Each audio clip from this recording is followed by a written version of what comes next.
What can I do you for, officer? Right. Do you believe that this motor vehicle is fit for highway use? Oh, I think that she's had some miles on her. But she's still good for a few rides yet.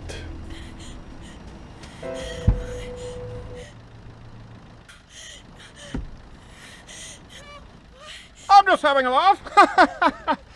What's this? 68. I can tell you're a man who appreciates the classics. Yes, well, yes. Yes. Oh, yes, ID. Very important at the border. ID security. Yes, well, Mr. Edward. Oh, I'd be remiss not to ask, what is your purpose here in England? I have heard from afar the glories of your nightlife, and I intend to paint the town red.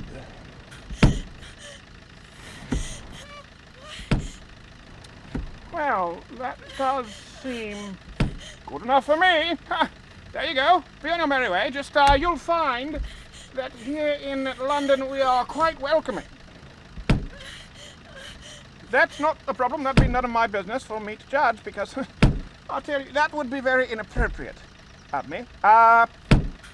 Unless there's anything else, you can be on your way. Thank you, officer. You too, love.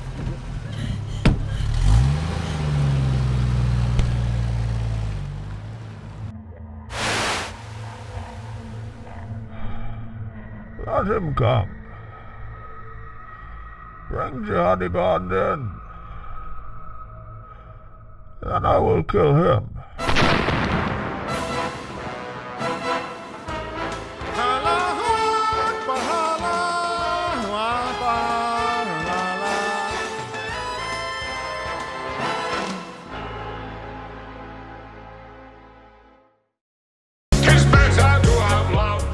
And we're going live in 5, 4, 3, 2.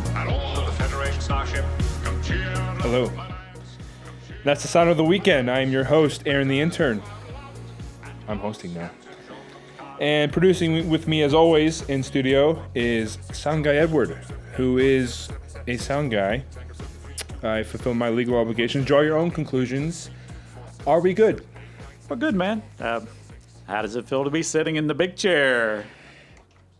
Feels pretty damn good. Gotta be honest. It's still warm Is from it? Steven's ass. Yeah, well. Yeah. How does your seat feel over there? It's a small chair. Small boy. Small boy. Yeah, Just be careful of the AIDS. that's right. So, we are hosting tonight, and I just feel wrong doing this, you know? I feel like Why? Why should you? they're not here. They didn't invite us. That's true. But at least we got Hopper. We have the control. Hey, buddy. Hey, Hopper. Hopper. Lay ground, bud. No. Hopper, no. Sit. Hopper, no. Oh! Oh, my God! Oh! Oh! Oh, my God!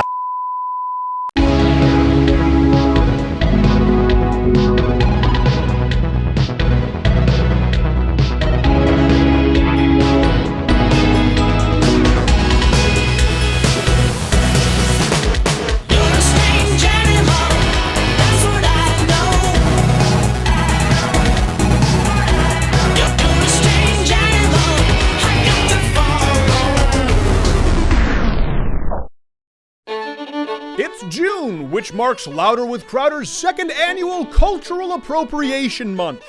This week, we explore the majestic, beautiful, and surly culture of Ireland.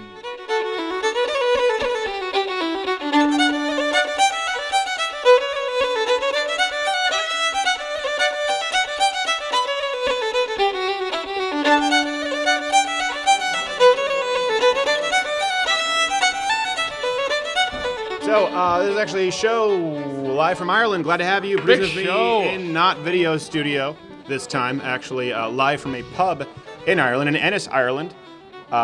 Is Jared, who is not gay. Follow him on Twitter at NotGayJared. Me at S. Crowder with your questions, comments, or your Photoshops. Always the Photoshops. I fulfill my legal obligations, start on conclusions. It's Ireland. Ireland. Ireland. Cultural Appropriation Month. Aye. Because to learn about other cultures and to appropriate it is to appreciate Irish cultures.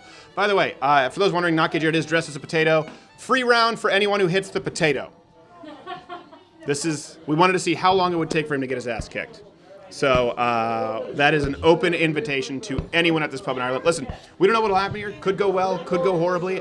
We are here actually for, we can say that now, for one of the Santorum daughters' weddings, Senator Santorum. We had to come out here. We said, well, let's broadcast a show because we don't take days off work. We don't do it. We don't.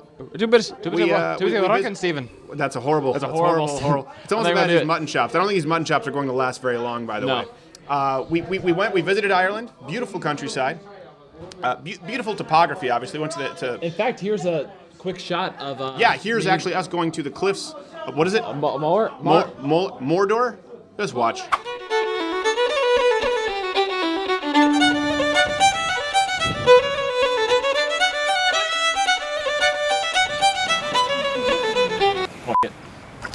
I'll Google it later. There's a castle. There's that. That's where Koopa keeps Princess Peach. So there you go. Not always as good as you expect them to be. It's not exactly Google image perfect. I know. Because I saw it now, I have no desire to see Stonehenge. Because I feel as though I'll be disappointed.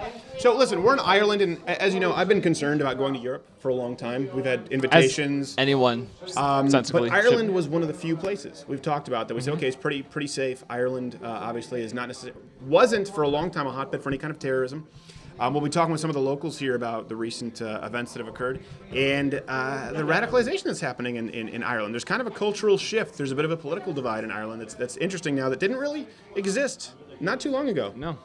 Even just today, I've seen articles coming out talking about the shift in Islamic immigration, how they're trying to radicalize people here. Yeah, I can't do this. Go ahead. Continue. And just today on Yahoo, front page. Front page. Was that what Yahoo Ireland? No, it's just Yahoo. About Ireland? Yeah. And you know, they'll Gmail. probably have that picture framed that they were mentioned on Yahoo here somewhere in the near future. Because that's an event. That's an event for them. It is. Good for you. Let's try and build some momentum with that. So we'll be talking with some locals here at the pub. Listen, a lot of people now know that one of the London terrorists was radicalized, spent a lot of time in Ireland. In Dublin. Spent a lot of time in Dublin. And there have been some real cultural changes, and there are some people here at the pub who right away came up and where we were from and wanted to blame the atrocities of Donald Trump on us, as well as the Vietnam War. They just, some people have perceptions of Americans that aren't necessarily accurate. And I think maybe we have some perceptions of some people from Ireland that aren't accurate, people from the UK. So it'll be interesting to kind of get down to it and see what it is that they believe. Yeah. And see what it is that most people here think about, freedom of speech and sort of the political correctness run amok. There was an interesting poll actually recently in Ireland. 65% of Irish people, when asked, said they don't think any speech should be banned. Even if it's offensive. Even if it's offensive. And what's crazy is they do have protected free speech in their constitution, but there are anti-blasphemy laws. He's talked about that with, I can't remember her name, but Renee Gorman. Renee Gorman, from Australia. A lot of countries seem to have that. It seems to be kind of a trend of free speech, except this. Yeah, except that's just a little subtext, which it's either absolute or really it's of no value. So, all right, let's bring in some locals from Ireland. So we have no idea how this will go. Hey, what about the lady over? You want to come on over? Come on. You've been a lively one. Come on, everyone here wants you to come on at the show. Everyone wants it. Just come on, sit down, and we'll chat with you. Yeah. Yes. Come on over. We have the lady from. We have Home Alone. If you saw Home Alone 2. She finally let the birds go. She finally let the pigeons go. So let's bring her in. Okay, there we go. All right. Round of applause for what's your name? Well, you need to get here. We can't see you. Yeah, you got to. Oh, hold on. I won't bite. Come in closer. I got to bring you in a little closer. There we go. Okay, did I miss the name? Did you miss What was the name? Molly Maloney. Okay, there you go. She's putting on the mutton chops. There you go. You know what? Not bad. You could give Bruce Jenner a run for his money. Let's talk about it now. Well, I saw you smoking the e-cigarettes, so that's allowed in the bars here? When I get home, I'll smoke another cigarette. But will it be an e-cigarette? No. Okay, let's ask it. Molly Maloney. Now see, whoa, geez, these stools are small. How small are you people in Ireland? Your ass is so big. Oh, jeez. You have no idea how deep that goes. She's so perceptive. She's unbelievably receptive. No more. Let's cut her off after the next Guinness. What are your perceptions actually of Americans? When you think of people from the United States of America, what do you think of? How do you think of Americans? After meeting you? No. Before meeting me. Oh, before meeting you, it was lovely. Okay, I knew this is exactly what was coming. But when people in Ireland, when they think of Americans, what do they generally think of friendly people? Do they think of brash people? Do they think of loud people? I suppose I lived in America a couple of years ago. You lived in America? Yeah. Okay, whereabouts? New Jersey. You sound like you're making this up as you go along. No, You're like, I'm not. New Jersey. Come back here. No, I didn't. I lived in New Jersey. I cycled all around Missouri, which is I'm misery. sorry. I live there. I was going to say, Oh. of all the states, New Jersey and Missouri. It's like, I'm going to end up I'm not in kidding. Hackensack and St. Louis. Did you visit Detroit? No, I don't drive. Okay. So you were there for a couple years? I did. And then I went to San Francisco. Okay. Oh, that was fantastic. Really, you liked it? Oh, I loved it. I lived in Ennis all my life and I was as gay as a Christmas tree. Went to San Francisco. Freedom. Freedom. So you mean, because gay stateside. So do you mean gay? How are we saying gay? Because San Francisco comes with a connotation. Happy. Homosexual. All of the above? Yeah. Okay, there's so San Francisco would make sense. Well, Bill Burr says Boston, very Irish. Boston is just kind of like a racist San Francisco. Baston. Baston? Baston. Is that how you pronounce it? Not Boston. Baston. Baston. No, I was speaking English. So we'll with Americans. What was it? So you went there. What did you expect when you went out to the United States, and what did you encounter? I encountered just such a good time, You did? They're lovely. You're lovely. Oh, thank you. Stop. You're all lovely. Well, you're lovely too, aside from the fat ass comment. But I'll. No, well, if it. I have a fat ass. If the giant underwear What? fits. Come here till I tell you. It's all gone awry now, though. Is it? Okay, so what's the political perception of America now, or the cultural perception abroad? Well, I don't think it'd be very good in Europe, would it? You mean someone like Donald Trump? Or Donald Duck. Or Donald Duck? Yeah, well, that's... Turn his head upside down, he's the same character. We have Brexit in the UK. There are a lot of parallels there, right? So it's not like this is completely foreign to Europe. And Donald Trump, a lot of people would say, is kind of a symptom of that. How do you view that? Oh, sorry, I'll take these off for a minute. You can keep them on. It doesn't. I'm Irish, actually, so, Brexit and whatever, and England, we've always had this little thing going on with us. Yeah. We've tried to repair it a bit. Yeah. Now we've a bit of ISIS going on. Well, I was going to Our say... borders Just may be- a smidge of ISIS. No, I'm dead serious. Our borders may be locked tighter now because of situations that have happened as regards London, and one of the terrorists being found that had an address in Red Mines in Dublin. This is really serious for us as Brexit comes about. Well, here's one thing. It Ireland is really one of the few places that didn't take a lot of refugees, refused more than they let in. And there's been a lot more radicalization. A lot of people don't know this, in Ireland with younger Muslims. You've been here. Have you walked around this small town? Yeah, we've been walking around quite a bit, Okay, so you see how many multi-denominations are in the town. Yeah.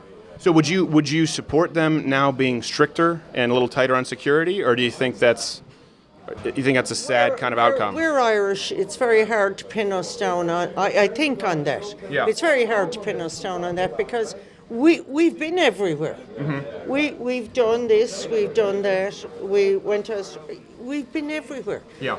But for the safety of everybody's future, I think we need to be a little bit more careful. You think you need to be a little stricter, maybe a little more choosy? No, I said careful. Well, careful, but careful means stricter as far as, listen, let's be honest, you have to examine, you have to root things out. In Ireland, it's strict enough. Right. So let me ask you this. Can you see, because a lot of people talk about it stateside, sort of Donald Trump and the wall, this idea.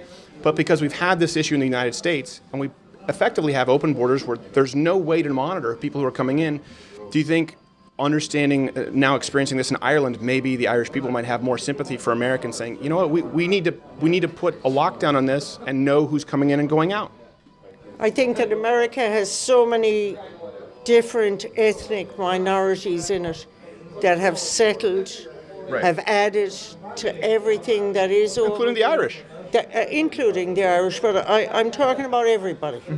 They've all done something. Yeah. We all need to find out who are the people that are doing nothing. Right. Yeah. People need to keep things safe. Yeah. And so for America or Ireland? In Ireland with all these bombs and all this shit going off everywhere. Right. We've lived here. Now other people are seeing it, and that's not right. Right. It isn't right. It's a load of shit. Yeah. Oh, good. Well, I'm interested to hear that. It seems like children out on the street. Why can't you? I go to Manchester tomorrow. Yeah. Okay. Now I'm going into a city that is suffering with everything that it's just put up with. Right. And somebody asked me, do you want to go into the city centre? I said, sure I do. And I'll be wearing an Irish colour when I go in there to say, I'm supporting Manchester. Yeah. Absolutely. Absolutely. But how they get around this, you're making me a bit cross now. How they get around this, I don't know. I know, it's But the world needs to be a better and safer place. But we have all these things, social media, all these things. Yeah. Do you think they're helping the world?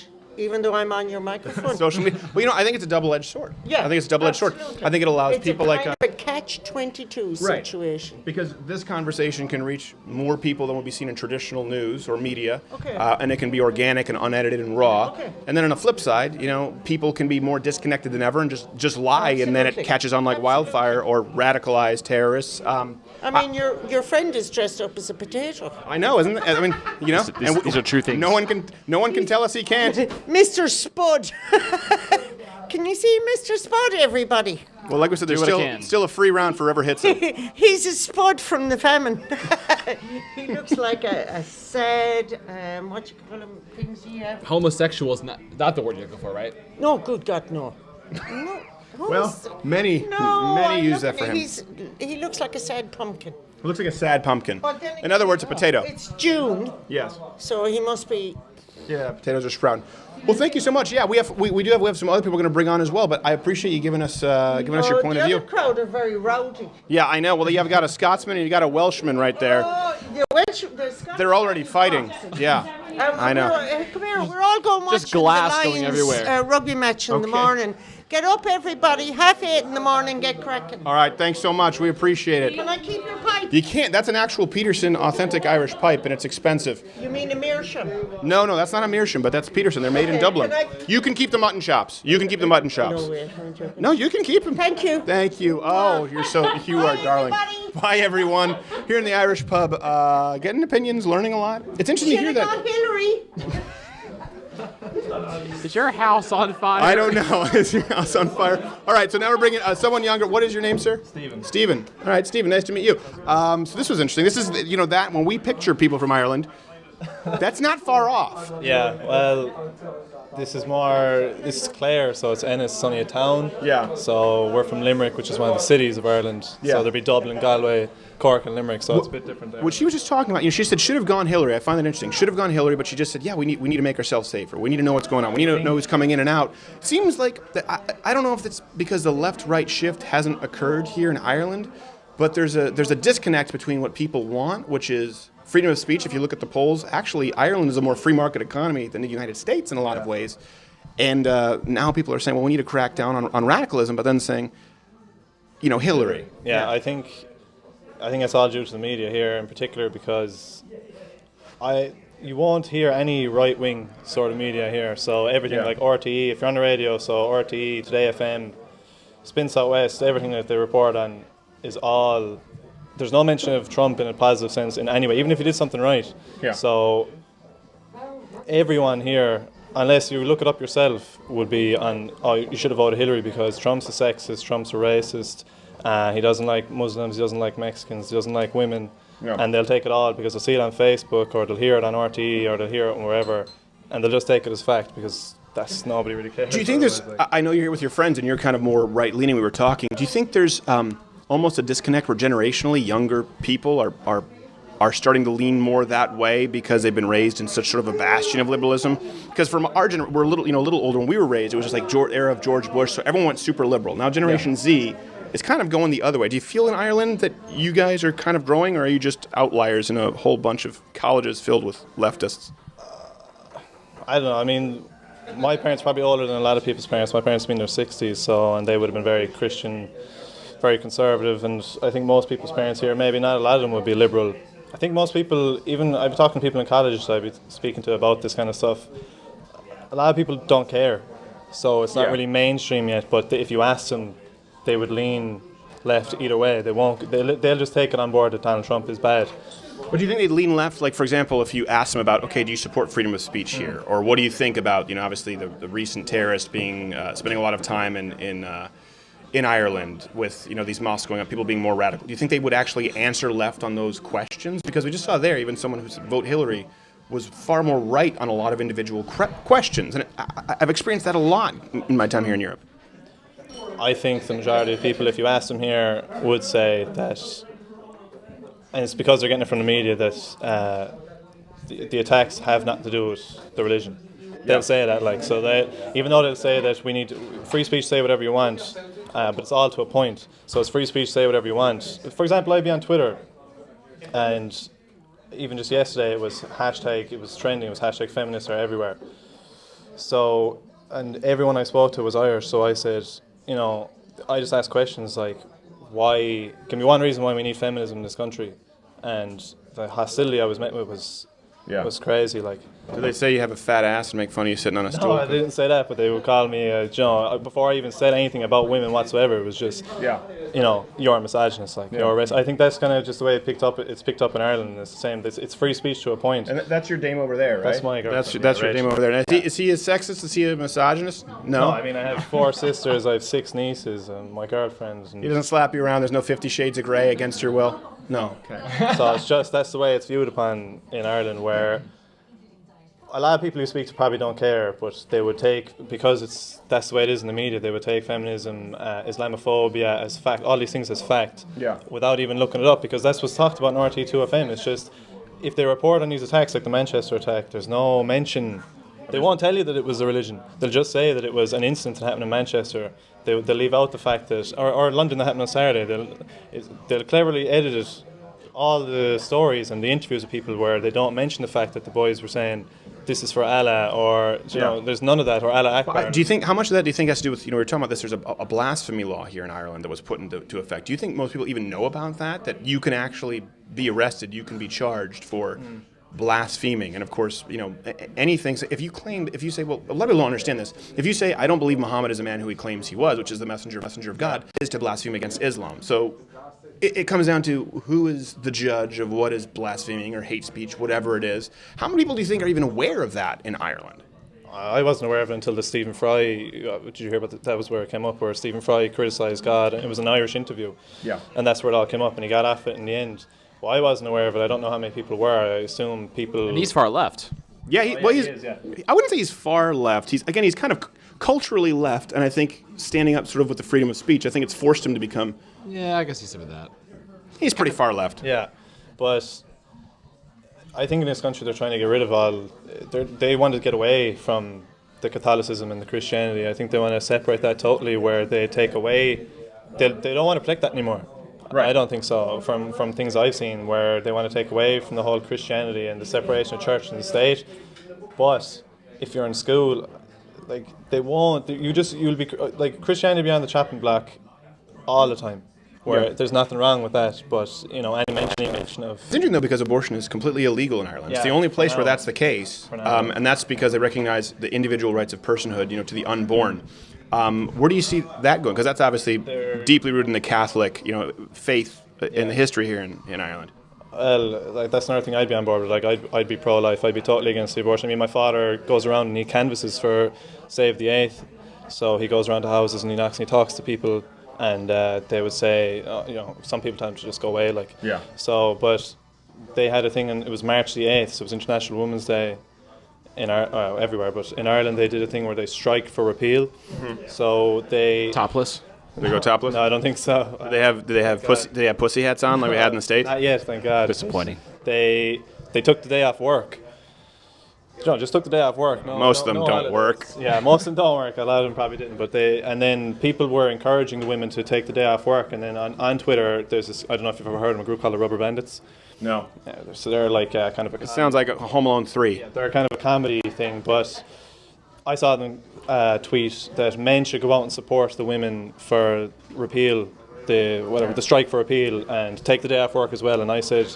They sound hilarious, by the way, for a comedy duo. Right? And then I said, that's well and good for you to say. I was like, but I said you should change your names to the White Knights. And I was like, they got mad. Like the media, like I was like, it's all well and good to tell men to take the day off work. You don't have to work hard. Like, and sure, I got criticised for that as well, but. Well, that's what happens when it's Twitter. Twitter's not real life. Hey, speaking of comedy, we appreciate you taking the time, Stephen. I think we have to get the Scotsman in here because he's had a few. All right, hey. Come on, Scotsman. You got to get in here, right? We need a. Oh, come on now. You were just shadow boxing in the corner there. He was shadow boxing. He was getting ready. It was like that scene with Hurricane, Denzel Washington in the prison. All right, there we go. All right, you represent. Oh, come on now. Come on, move on over. Let's get a little closer. Let's see. Now they can see you on camera. Now, what's your name? All I know, I just know you're a Scotsman. Kevin Dockery. You're gonna have to hit me one more time.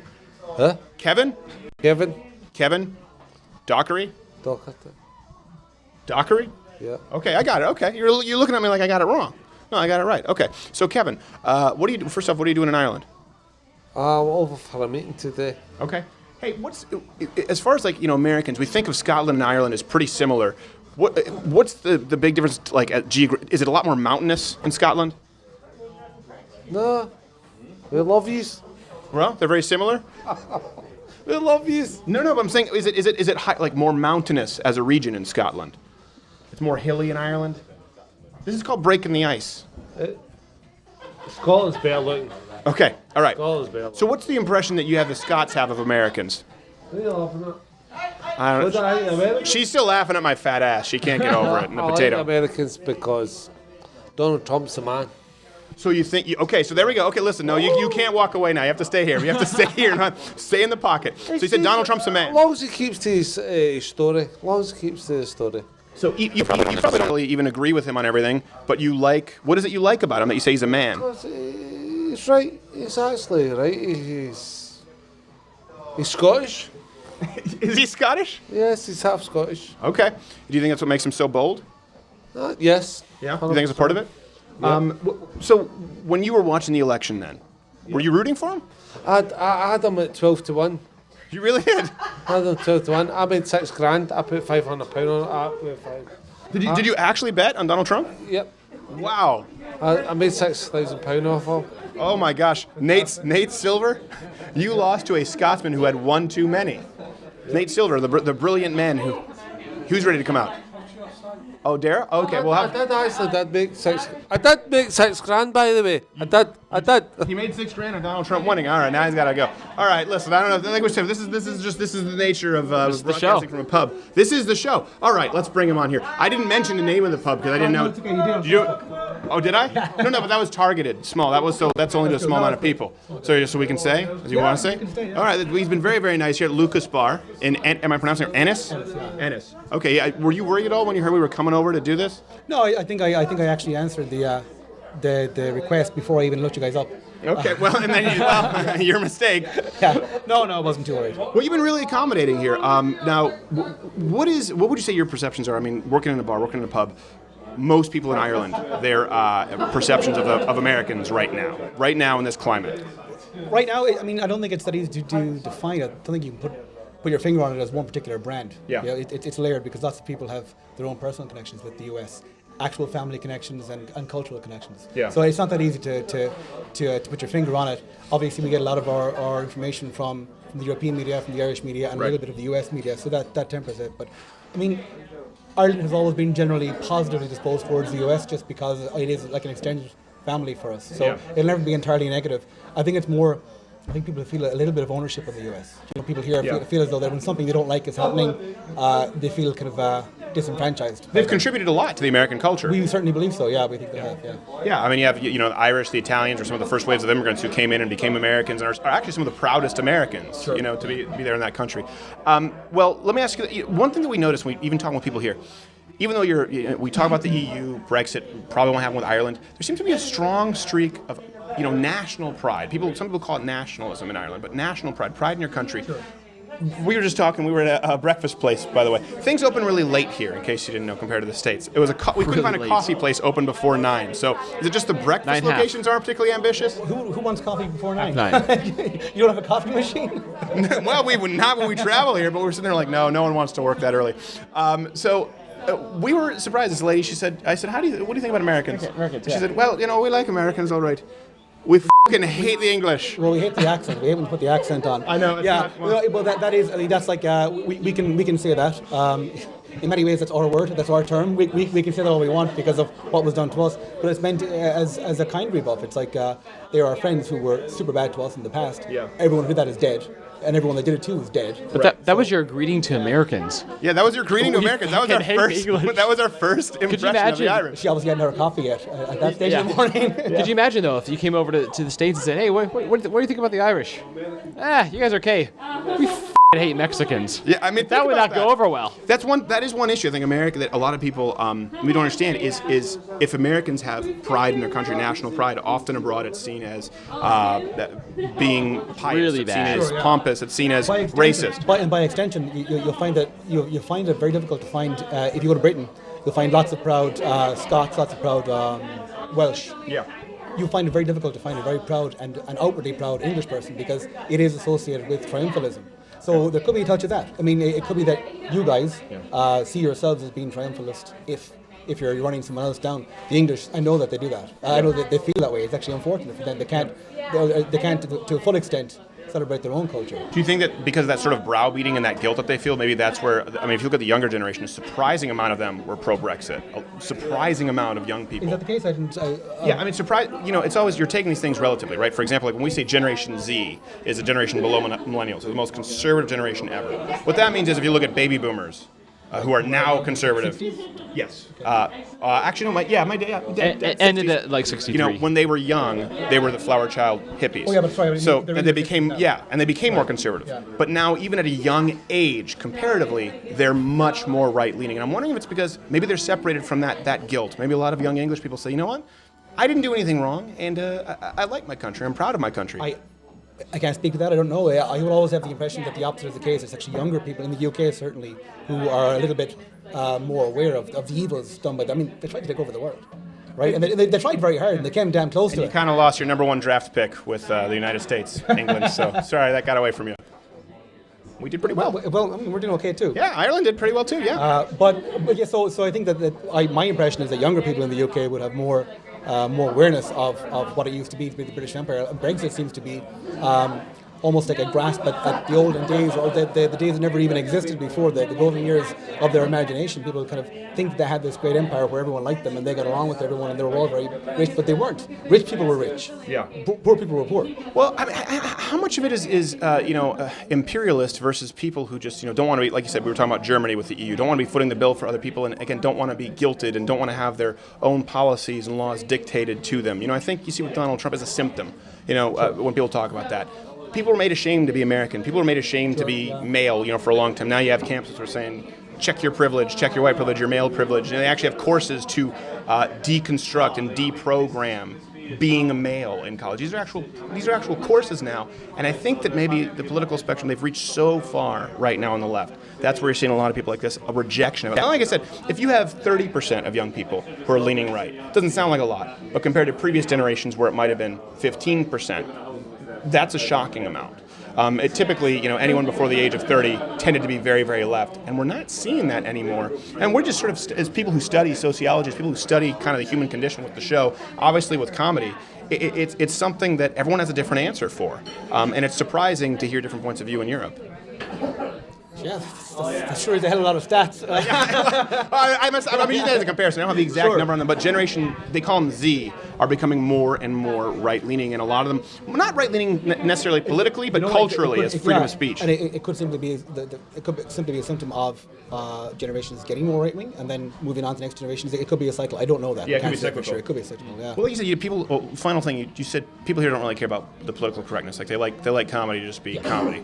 So that's something. Has that always been the case, or do you think again that's a rejection? Because in the States, it's gotten to a point where you can't say anything. You have people being fired for tweets that offend folks. Well, there is the fact that we are still in the early years of a lot of social media too, so it's very different. That happens here as well. People don't know what to do with it. Where do you buy an iPhone around here, by the way? Where do you buy an iPhone around here? In a telephone shop. We didn't see any. We've been walking around. We haven't seen any. There's entire streets in this town that do nothing but cell phones. Oh, really? Okay. Well, cell phones. Missed it. Really? Okay. No, let's see it with the S and then a C. Yeah, that was good. I was looking. We were looking. We have an open mic tonight. We were looking for Radio Shack. That was No, we didn't see anything. I mean, you'll go through these villages and you'll see, and obviously it's beautiful. There's a lot more history here than the United States, but we didn't see anything like a cell phone shop. So you have to go to the cell phone street. In this town, certainly, yeah. In this town, there's a street. Yeah, they're out there. It's like your jewelry district. This is where you want to buy your phones. And who are your carriers? It's not Sprint. Please tell me you don't have Sprint. No, I'm not sure what you guys call Vodafone. I think they're Verizon, possibly. I'm not sure. Oh, Verizon, very nice. We've got Vodafone. We've got a couple of native ones. We've got like O2. I think I'm not sure. There's a bunch. Well, listen, we know you have to go back to work in the bar there, but hey, Dara, thank you so much for taking the time. We appreciate it. This has been a very illuminating experience. Is this Dean coming in here? Oh, Black Donnelly's. Looks like the Black Donnelly's kid. So. No, we'll just keep this. Yeah, we'll probably wrap it. Okay, Dean, we're gonna have to wrap you really quickly. Dean will be last. No, you can bring him in. Bring him in. This is what happens when you're broadcasting and there's alcohol involved. People just come on in and do you want to take shots at my fat ass? Yeah, no, thanks. You sure? Yeah, no, positive. It's kind of been a theme going on tonight. So, massive. What? It's massive. All right, freedom of speech in Ireland. What do you think? Do you think that's under assault? To a point, I don't agree with the blasphemy law. Blasphemy laws? No, not at all. But yeah, it's very. Some things are kind of untouchable. You can't really talk about Islam without being ridiculed in some sort of way. Or same with abortion, same with anything. You're kind of branded. Okay, put in a corner. Like. We're gonna have to wrap this up pretty soon. So let me ask you this: do you see that getting better? Or do you see people kind of waking up now? Do you see, because the truth is we talk about this, Western civilization in Europe and political Islam are incompatible. That's just reality. Do you think people are going to wake up to it, as you're seeing that now with Ireland, or do you think it's just worse until Europe just kind of collapses on itself? I think they have to cap on. Yeah. I think they do. I don't know if you know, but I mean, the most popular baby name in Ireland at the moment is Mohammed. Really? Yeah. That was the statistic only came out there about a week ago. You wonder how much of it is like self-perpetuating, though, where it's because they sell so many of the Muhammad bumper stickers. People are like, well, I know that if I name my kid Muhammad, I'll always have an axe. I'll always have it at the joke always shop. Find the keychain. Sure, yes. Liberal people that would do it just for the sake. Yeah, just for the sake of it. Yeah. Now, do you think do you think there's a general sentiment that people are concerned, or are most people trying to turn a blind eye? In my immediate circle, yes. Okay. To an extent, but I can't handle the online stuff. I get too heated. You get too heated? Yeah, I do, yeah. Well, we don't want that to happen because you're Irish. When you guys get heated, which is funny because you should be able to handle your liquor, but you fight a lot when you drink. I don't know, to be honest. Maybe a bit when I was younger, but not anymore. I'm very seldom now. I have 3 or 4 pints now, and that'll be about it. But if you catch me on a Saturday night, it'll be a different story. 3 or 4 pints for me, you'd find me. Yes, you. Well, that's more so him playing possum. Oh, I hope no one tries to take advantage. And he lays back down. But I'm just a simple little potato. I'm just a simple potato. Okay, well, listen. Thank you so much for taking the time. And it is, we'll wrap this up here. We're here at Lucas Bar in Ennis, Ireland. They've been incredibly welcoming, incredibly kind. I still don't know that we have a ton of answers. I'm kind of surprised by people answering on individual questions, lining up more right, you seem to see, but then thinking overall, no, we're more left. And I think that might be the issue with Europe. I think there might be some cognitive dissonance. I think I've had a pint right now. Cognitive dissonance. How to point? Yeah, how to point. I had 4 points. In Ireland that's called moderate drinking. So you can tweet us at SCrowder, at NotGayJared, and let us know what you think. What's the direction of Europe? A lot of people get really defensive. They get mad. Listen, I don't get mad when we say that the United States has issues, that we have problems. I want to get proactive and fix them. Seems like a lot of people, in Ireland at least, are looking to do that. Seems like some people in Europe are, and it seems like some other folks. I think we're catching them in the thought process of a lot of these The transition. The transition. Yeah. And so it's kind of it's the beginning of the awakening. It's the beginning of the awakening. That's very, where. Very small. Yeah. Well, who knows? We'll see what happens, and we'll see if in 5 years from now, Muhammad is still the most common name in Ireland. That is scary. Think about that. That is scary. Think about Muhammad is the number one name in Ireland. Imagine that in Scotland. That would change all of Braveheart. Maybe moms are just kind of lazy, kind of like what's his face, George Foreman. Yeah, just have 8 kids and name them all Muhammad. I don't know. That's it. Listen, Louder with Crowder, live from Ireland. Like we said, we never know when we do these shows on locations, but we'll see where we end up next. And we're going to be going to the Santorum wedding tomorrow. That should be fun. Should be beautiful. Beautiful in Ireland. So they have that going for them, regardless of what else happens. See you next week.